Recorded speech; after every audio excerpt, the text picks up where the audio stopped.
Marcus Chun adjusted the strap of his weathered backpack as he stepped through the revolving glass doors of the Meridian Grand. His sneakers squeaked softly against the pristine marble floor, and his faded jeans bore the dust of a cross-country flight delay. The crystal chandeliers above cast golden light across his tired features, but the warmth stopped there. The moment Marcus approached the mahogany reception desk, the atmosphere crystallized into something cold and unwelcoming. Victoria Sterling, the hotel's general manager, emerged from behind a pillar like a predator sensing weakness. Her Louboutin heels clicked against the marble with military precision as she assessed Marcus from head to toe. Her expression said everything words didn't need to. "You don't belong here." Marcus stood calmly, hands relaxed at his sides. In 20 minutes, Victoria's career would be over, her reputation in ruins, and her name blacklisted from every luxury property in the country. But she didn't know that yet. Neither did the guests sipping champagne in their $1,000 suits. Neither did the staff who suddenly found urgent tasks that kept their eyes averted. Neither did Victoria, who smiled with the satisfaction of someone about to remove an unwelcome stain from her perfect world. To them, Marcus was just another man out of place. What they couldn't see was that Marcus Chun, 42, was the founder and CEO of Prestige Hospitality International, a $4.8 billion empire spanning luxury hotels across 15 countries. Just 48 hours ago, he had finalized the acquisition of the Meridian Grand through a maze of shell companies and legal proxies. The ink on the contracts was still drying when he booked the penthouse suite under a corporate alias. No fanfare, no announcements, no red carpets. That wasn't what he needed. He needed the truth. And the only way to find it was to walk through those doors as nobody special. Behind the worn denim and tired eyes stood the man who now owned everything. They worked for the marble they stood on, the paychecks they deposited, the very air they breathed with such entitled confidence. But Victoria Sterling couldn't see past his appearance to recognize power when it stood right in front of her. 3 days earlier, Marcus had orchestrated this moment with surgical precision. His executive assistant, Jennifer, had handled the reservation under Apex Holdings, one of dozens of subsidiary names that meant nothing to frontline staff. No VIP flags, no special instructions, just a quiet entry in the system that wouldn't raise eyebrows. This wasn't Marcus's first undercover operation. Over the years, he had learned that there was only one reliable way to understand the culture you were buying. Experience it as an outsider.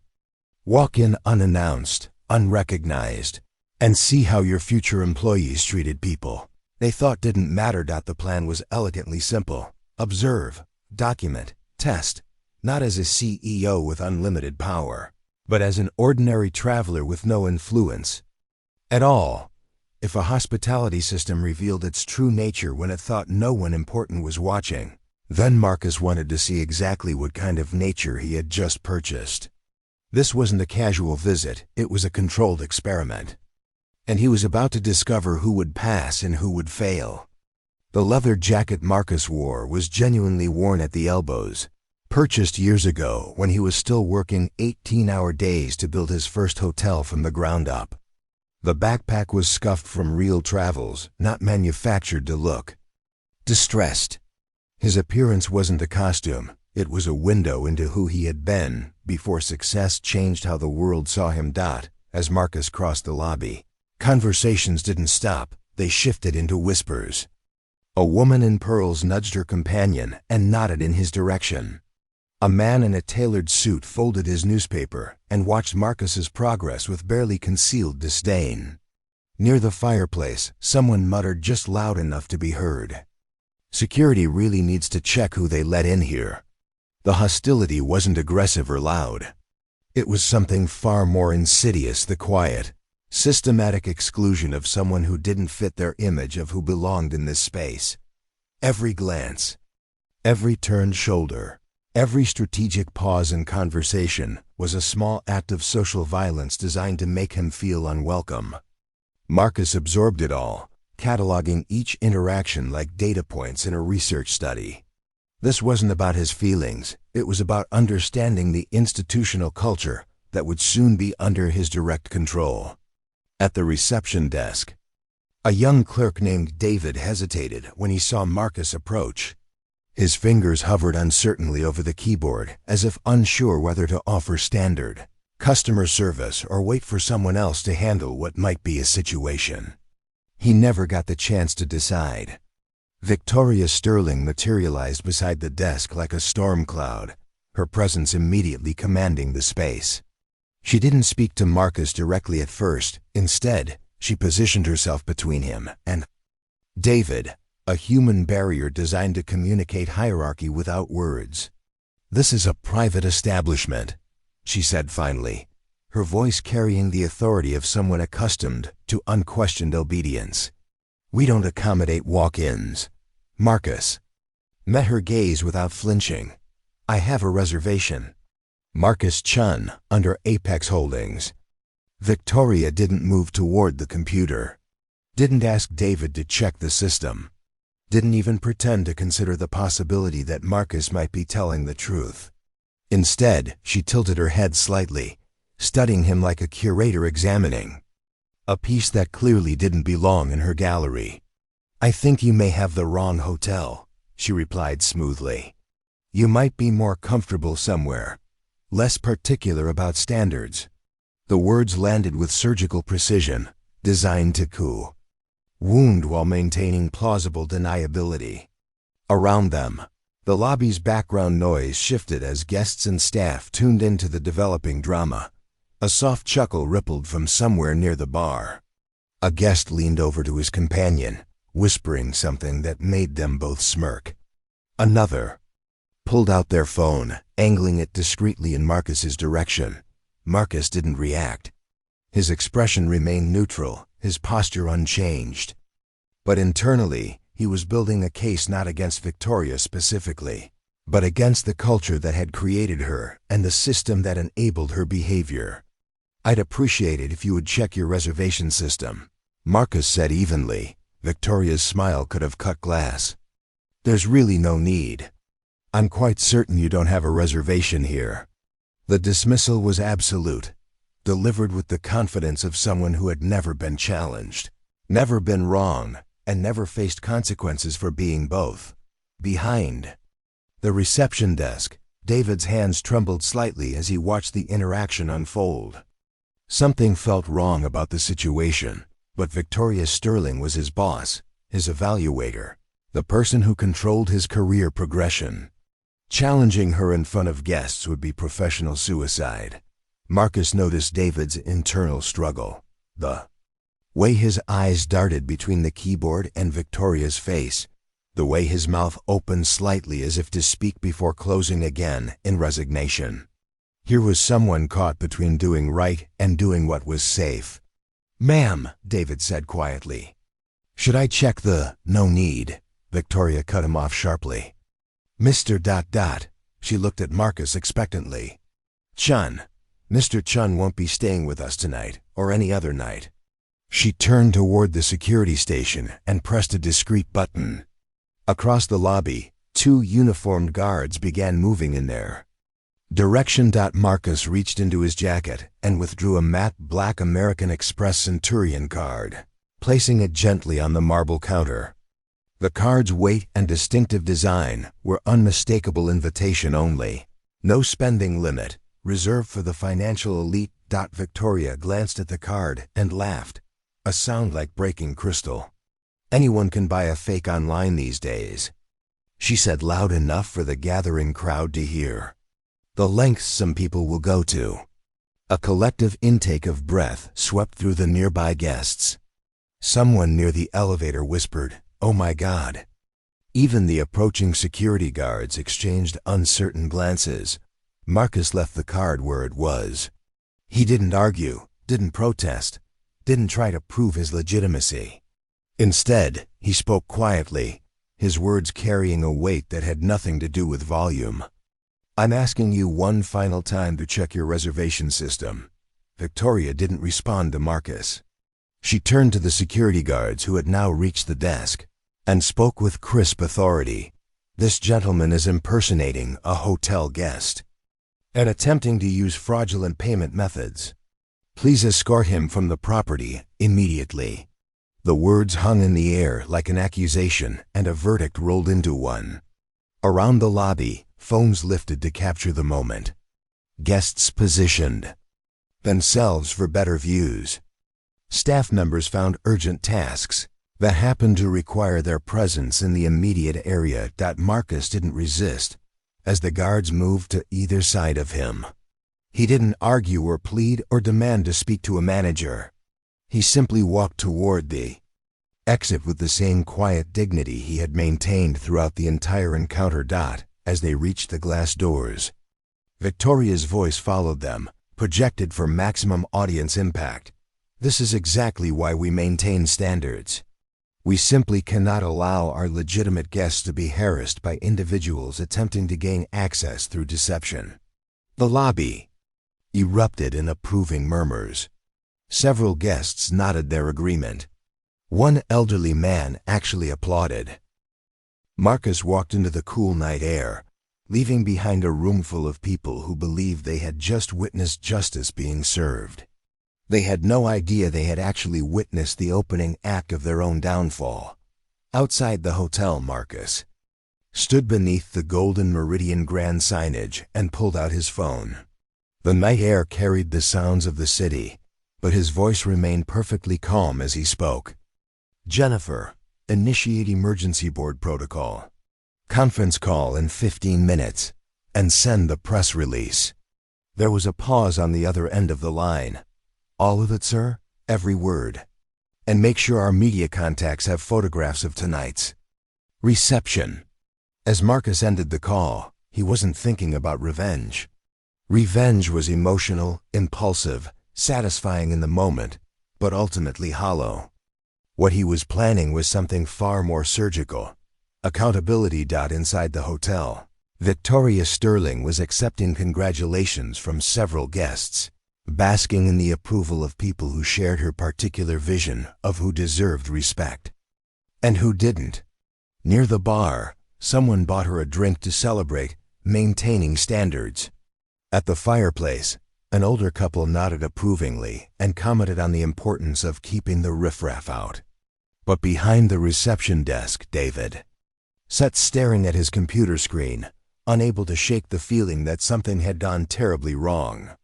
His finger hovered over the keyboard, hesitating before finally typing, "Chun, Apex Holdings." The reservation appeared instantly. Penthouse suite, 3 nights. Corporate account with unlimited authorization. David's blood turned to ice water. With trembling fingers, he opened a new browser tab and searched Marcus Chen Prestige Hospitality. The results loaded immediately. News articles, Forbes profiles, industry interviews. And there, at the top of the search results, was a headline that made David's world tilt on its axis. Hospitality mogul Marcus Chin finalizes acquisition of Meridian Grand Hotel chain in record-breaking $800 million deal. Below the headline was a photograph of Marcus Chin, same face, same calm expression, same worn leather jacket he'd been wearing 20 minutes ago when they threw him out of his own hotel. "Oh God," David whispered, his voice lost in the celebration continuing around him. "Oh my God." He looked up to find Victoria still holding court near the bar, completely oblivious to the fact that she had just humiliated and ejected the man who now owned her job, her reputation, and her future. David's hands shook as he reached for his phone to call his girlfriend. "Sarah," he said when she answered, "I think I just witnessed the end of someone's career. And I think I might have just saved mine by accident." 15 minutes later, Marcus walked back through the revolving doors of the Meridian Grand. This time, the lobby fell silent as if someone had flipped a switch. Conversation stopped mid-sentence. Glasses froze halfway to lips. Even the ambient music seemed to fade into the background. Marcus walked with the same unhurried pace as before, but something fundamental had shifted in the atmosphere.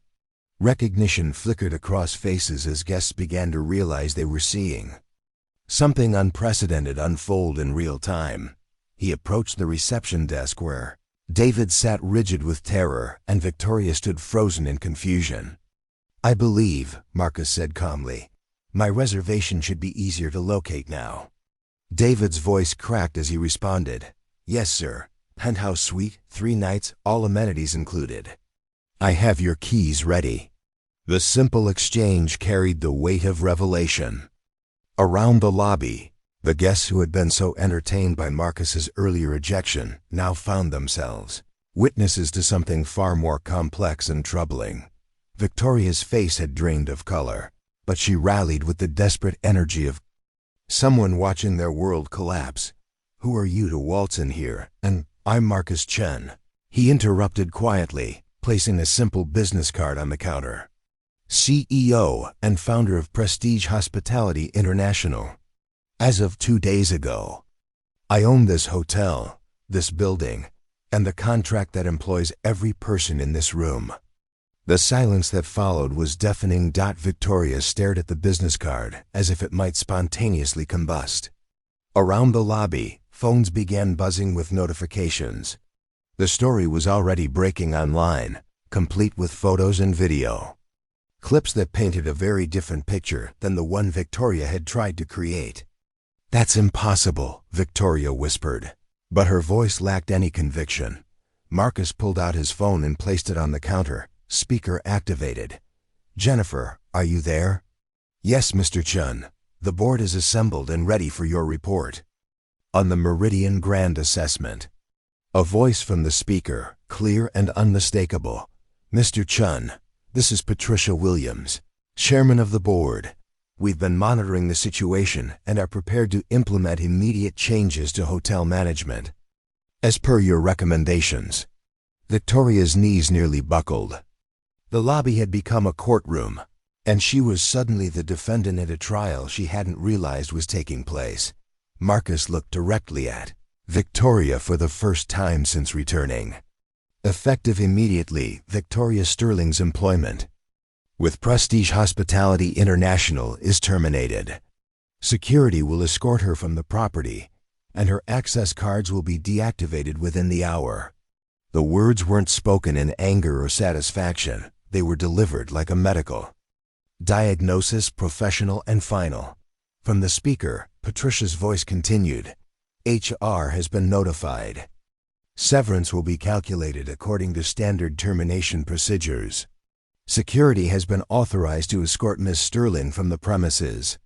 Victoria looked around the lobby desperately, seeking support from the guests who had applauded her actions earlier. But faces that had been approving 20 minutes ago now turned away, unwilling to be associated with someone who had so spectacularly misjudged the situation.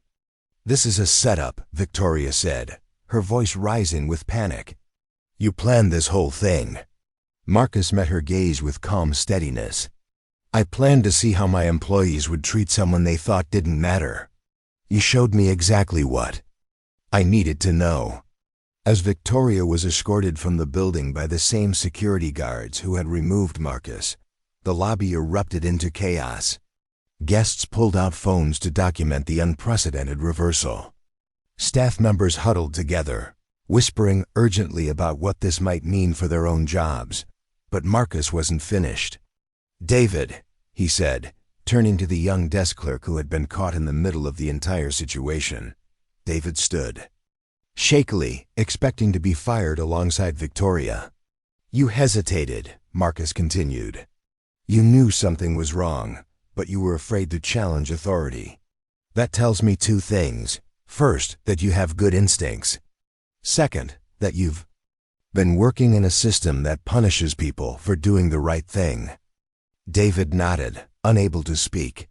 "You're now the acting general manager of this property," Marcus announced. "Your first job is to review every complaint filed against this hotel in the past year and personally contact anyone who was mistreated. Your second job is to implement a new customer service protocol based on respect rather than assumptions." The promotion wasn't a reward, it was a test. And David understood that his real career evaluation was just beginning. Marcus turned to address the lobby full of guests and staff.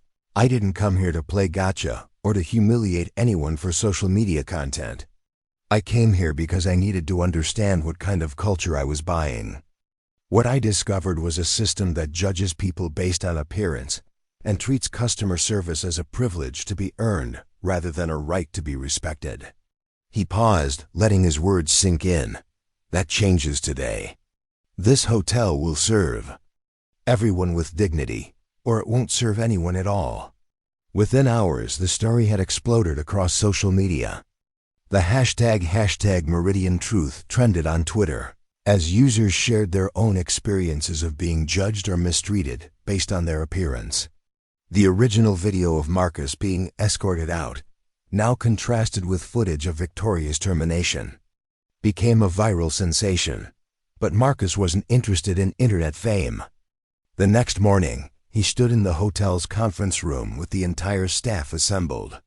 No security guards, no cameras, no media circus, just a conversation between a new owner and his employees.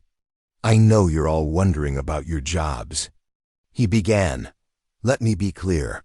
I didn't buy this hotel to fire everyone and start over. I bought it because I believe it can be better than it was. But that requires all of us to be better than we were." He looked around the room, making eye contact with housekeepers, bellhops, restaurant staff, and managers alike.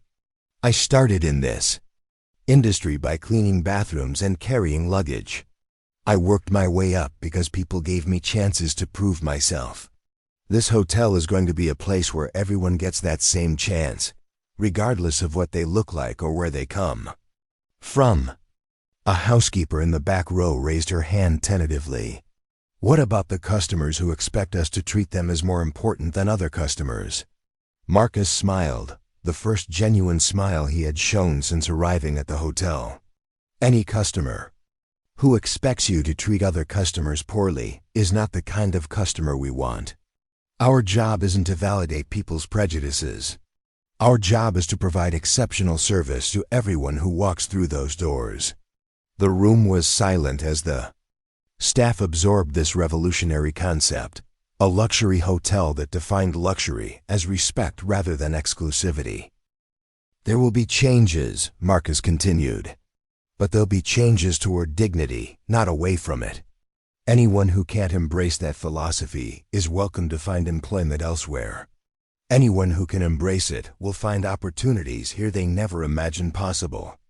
6 months later, the Meridian Grand had become a case study in hospitality transformation.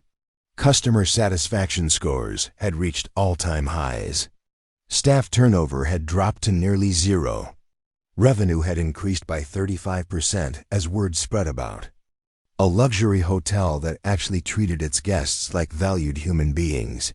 David, now the permanent general manager, had implemented weekly training sessions on unconscious bias and customer service equity. The hotel's lobby displayed a simple plaque that read, "Judgment stops here. Service begins here." Marcus still made unannounced visits to his properties, but now he came as himself rather than in disguise. Not because he trusted his employees more, but because he had built systems that made trust unnecessary. The transformation hadn't been magical or instant. It had required months of difficult conversations, policy changes, and the gradual replacement of staff members who couldn't adapt to the new culture. But the result was something unprecedented. A luxury hotel where luxury meant making everyone feel valued rather than making some people feel excluded. Victoria Sterling had found new employment at a competing hotel chain, but her reputation in the industry had been permanently damaged. The viral video of her termination followed her wherever she went, a permanent reminder that in the modern world, how you treat people when you think no one important is watching might be the most important moment of your career. Marcus never mentioned Victoria again after that night. He didn't need to. He had gotten what he came for, not revenge, but transformation. Not just the removal of one problematic employee, but the creation of a new standard for what hospitality could be.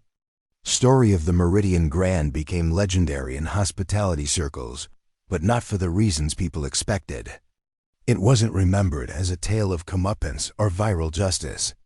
Instead, it became a blueprint for cultural change, proof that leadership isn't about wielding power over people, but about empowering people to be their best selves. Late at night, when the lobby was quiet and the last guests had checked in, David would sometimes stand behind the reception desk and remember that moment when he had hesitated to check the computer system. He thought about how differently things might have gone if he had found the courage to speak up sooner. But Marcus had taught him something important. It's not about being perfect from the beginning. It's about being willing to learn, to change, and to do better when you know better. The Meridian Grand stood as proof that respect isn't just good business.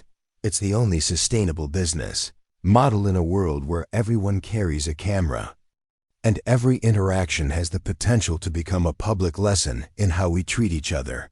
And sometimes, late at night when the city was quiet, Marcus would walk through the lobby of his transformed hotel and smile at the sound of genuine laughter, respectful conversation, and the quiet efficiency of a team that had learned to see every guest not as a potential problem, but as an opportunity to demonstrate the very best of human hospitality. The marble floors still gleamed. The chandeliers still cast their golden light. But now they illuminated something far more valuable than wealth or status. They revealed the simple dignity of treating every person who walked through those doors as if they mattered, because they did. And finally, everyone knew it.